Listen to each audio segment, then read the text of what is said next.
the challenge-based learning part of it is important because coding alone, learning code is just like learning technology. It doesn't mean a whole lot unless you're putting it to some sort of use. So how can we design solutions? How can we look at challenges and problems within your community? And we use community intentionally because it could be your classroom, it could be your school district, where you live, the world, whatever you decide on it in terms of a big idea. So That's so great. yeah, lots of fun. And do you guys measure success in terms of how kids increase in test scores or how many heads you're So we work in the with the program? schools and districts to figure out their measures for success Okay. because we believe in multiple measures. Board members, community members will always look at test scores. So we try to talk through how do you infuse curriculum so it also becomes relevant into what you're doing as part of your solution. But at the same time, what are other things you can measure? Whether it's referrals to the principal, suspension rates, attendance rates. We're looking at a lot of different things. We've had third parties like universities come in and do research on our projects. Like Stanford Research Institute was one we worked with, and they're looking at creating surveys where they can tell whether creativity improved, whether ownership of learning improved, time on task. So we're looking at a variety of ways because test scores alone don't show the full picture of the student. Yeah. Awesome. Cheryl? Yeah, we're going to do introductions. We're just actually trying to get everybody to explain what they believe would be a collective impact outcome from working on one single project. So just, yeah, who, what, why, where, and how. My name is Cheryl Espinoza. I am a producer and immersive media developer producer. I'm also the COO of Making XR, which is a startup based in LA that provides solutions for brands and creators who are interested in the XR space. We also have co-working spaces for these individuals. We also offer teaching modules, as well as act as an agency for our members. Right now, we're probably around 150. So we sort of transitioned from Making 360, which is 360 video, into Making XR, and the former organization had over 150 members. And I'm really here to act as a mentor for Kevin and his team, and kind of whatever they need in terms of creating a product in collaboration with the American Heart Association and the NFL. Thank you, Cheryl. My name is Victoria Grant, and I'm the CEO and co-founder of Making XR with Cheryl. I usually explain, I also do a lot of the member liaison work, so I kind of explain us like we're hopefully going to be the first XR union. So there's a huge problem in LA where there's only so many people that can do the jobs that we can do. And we were constantly kind of biting our own tail, underbidding each other. So we joined together. We can now provide health insurance, training, co-working space, building space. And it's always been both of our passions. This is why we get along so well, to work with the community to sort of make sure that everyone has what they need when they need it, and to really listen and figure out how we can build. I want VR to stick around, so I gotta teach everyone how to do it first. Cheryl and Victoria, can you guys explain to some of the folks here who may not know what XR is? Oh, sure. So, VR is virtual reality, AR is augmented reality, MR is mixed reality, and so mixed reality would be the real world, and AR on top, and maybe projection mapping. Extended reality just is the whole shebang. So whatever tech you can project, you can get immersed in. Location-based entertainment stuff. So super fun, nerdy.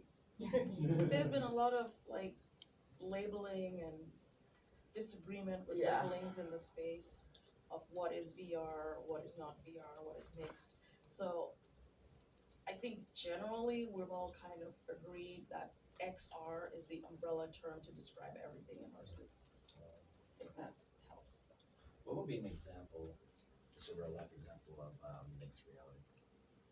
So things like there have been a couple of art exhibits or even trade shows where they'll have the new car in the middle of the room and then they're projection mapping onto the new car. and then maybe something is behind the car, and you can go up and like touch the door, and it'll project a different color on the car. Some, you know, it's like interactive advertising. Yeah, things that you don't normally need glasses to wear. Very good sense. Any other questions about XR? I'm sure there are, but we're going to do introductions. I was just thinking, I need an avatar. I need someone to speak for me when I don't want to go to class and teach. But my name is Norris, last name is Dorsey. I'm the guy with 2 first and 2 last names. I always tell my students, just put doctor in front of it. Whatever you do, put the doctor in front of it. I'm an educator. For the last 20 years, I've been teaching college. And about 5 years ago, I started my own college called the Dorsey Academy of Entrepreneurs. I had a vision back then. I actually had it before then, but I just decided to do it back then. It was a show and tell, show and prove, right? So for my students, it's easy to get in class and talk about things you've done, but then those stories get old over time, and you have to actually give them something current. So when I started my own college, it was really more to motivate them, to show them that they can do certain things, especially when it comes to a task like doing that. A lot of people say, hey, how'd you start your own school? I said, it's paperwork. Everything is paperwork. Like in business, it's paperwork. So we teach curriculum that teaches the students how to get in business, which forms of business and corporations to start, how to write a business plan on one sheet, how to do your contracts, your business law, your management, your marketing, all of the areas of business. We cover that in our curriculum. And so I wrote a book on it because, you know, that validates everything as far as what we're doing. And what I wanted to teach the students was, in terms of pathways, you needed transferable skills, right? So my resume and curriculum vitae is 15 pages, but what that really meant was I got years of experience of transferable skills. I've been taught corporate how to work for someone, and now I'm teaching them those same transferable skills to work for themselves, right? It's one thing to teach business, it's another thing to have a real world example of how to do some of those things, because no one's gonna teach you the $10,000 or the $50,000 mistake. That's the one you gotta learn with your experience and on your own. So, you know, in terms of how we collectively pull some things together as a group, listen, I have students.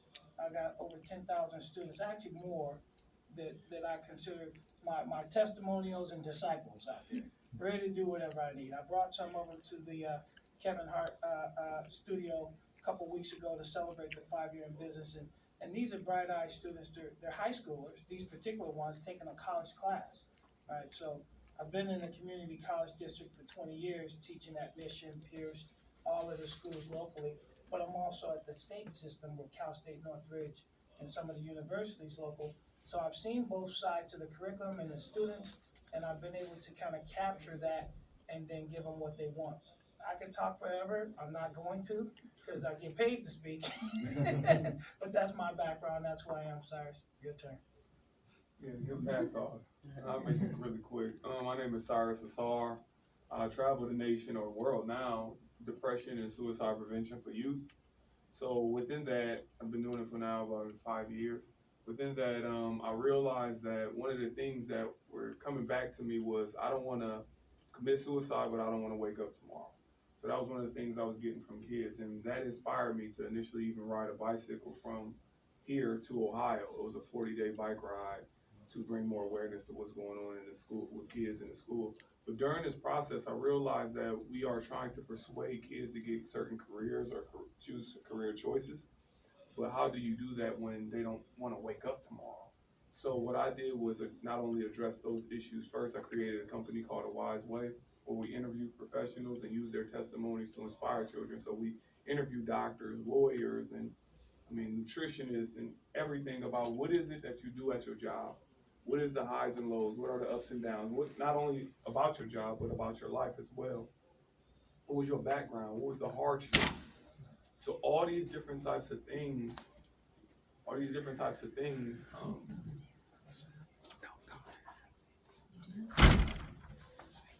problem.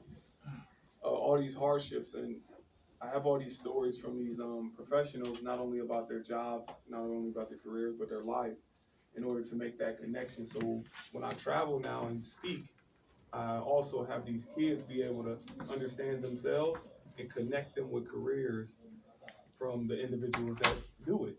So I created a workbook as well. So it's a 3-part workbook where one part is helping them understand who they are, which is my professional area. The second one is connecting that to a skill and career, the website, i.e. all the professionals that we interview. And the third is leaving them with a CV, a resume, and a cover letter based on the little skills that they have at this early phase.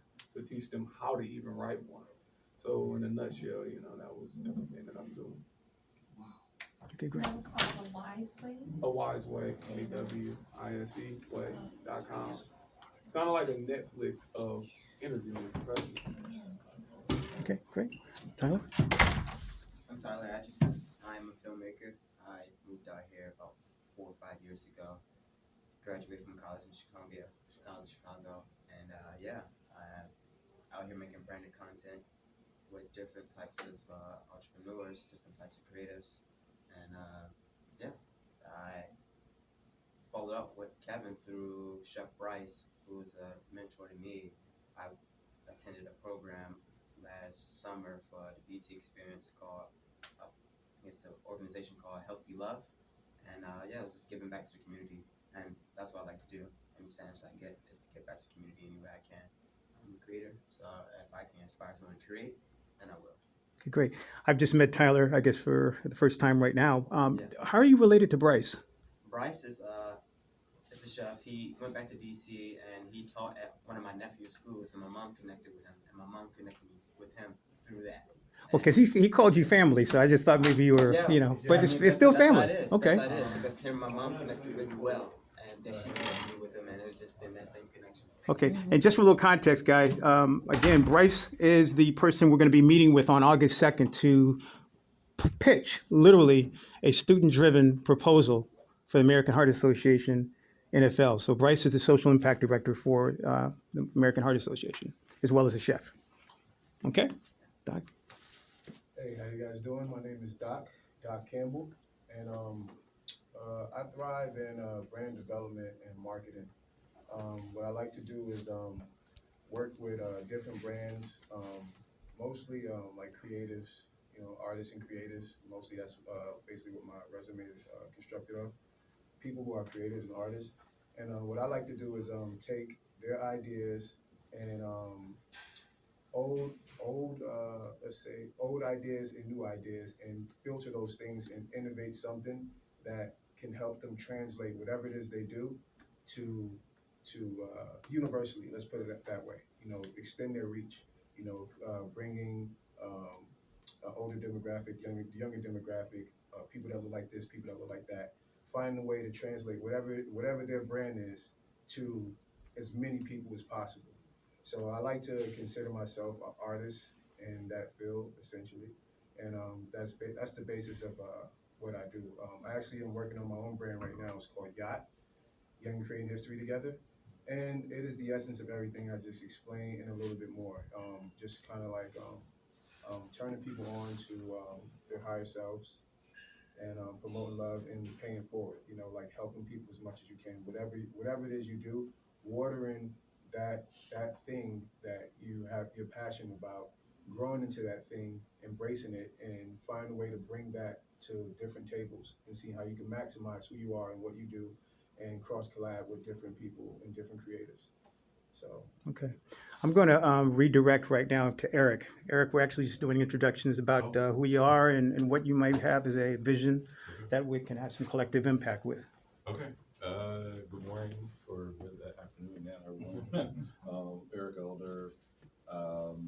I work in the fields of animation, video games, and last couple of years I've been focused on the augmented reality, virtual reality space. I've worked in production, mostly I'm consulting right now. I'm a professor at LMU. I started one of the first video game training programs in the world back in like 2000. So it was a bachelor's degree program in game art and design. That was a really successful program. So I have a lot of